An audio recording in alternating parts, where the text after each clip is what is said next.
For many who watch college sports, there are many coaches who are well known for their success both off and on the field or the court. Many attribute this success to just having good players. While having good players is obviously important, it's how you coach those players and conduct yourself that determines your true success. I myself am a big fan of college sports and I watch it a lot and watch the coaches too on how they conduct their team and themselves. It takes more than just winning games to determine true success. It takes true character to be a true winner both off and on the field or the court. A good coach teaches his players that integrity and respecting others comes before athletics. Proverbs 3:11 says, "The integrity of the upright shall guide them, but the perverseness of the transgressors shall destroy them." A good example of this is Coach Bobby Bowden, who coached Florida State from 1976 to 2009. Every year as the coach of the Seminoles, except for his first year in 76, his team finished with a winning record. Before he got to FSU, they were practically nothing in football. In fact, they had only been playing since 1947.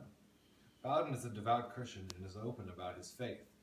He told some of his coaches that if they were drunks, cheaters, or womanizers, he would fire them and said he wouldn't hire anybody who had those traits.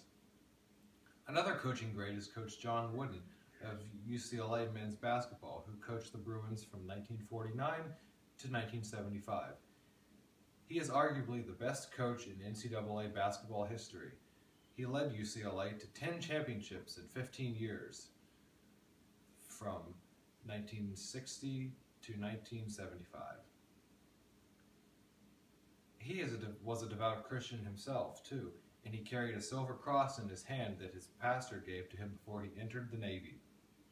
He made it a point not to curse or scream while a coach on the court.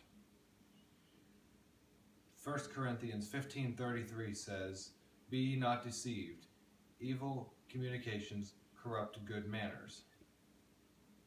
Another trait in a good coach is teaching your players that hard work equals true success. Colossians 3:23 says, "Whatsoever ye do, do it heartily, as unto the Lord and not unto man." Coach Wooden had what he called a pyramid of success, which consisted of alertness, poise, and industriousness. He also believed in a maxim that said, "Do not mistake activity for achievement." Another good trait in a coach is knowing that while winning is obviously important, doing it with honor is the correct way.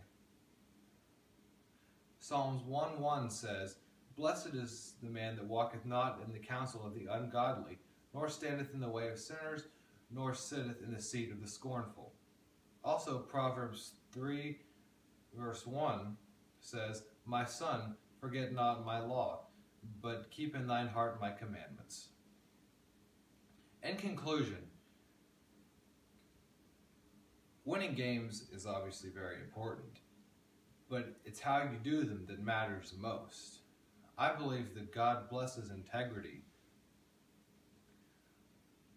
in those who follow him and keep his commandments and care about more than just winning football games. Like, for example, Coach Alonzo Stagg of University of Chicago's football team was congratulated on his team's success on the field. He said, "I don't know how good of a job I did. I'll find that out in 20 years whenever I find out how my boys are doing in life."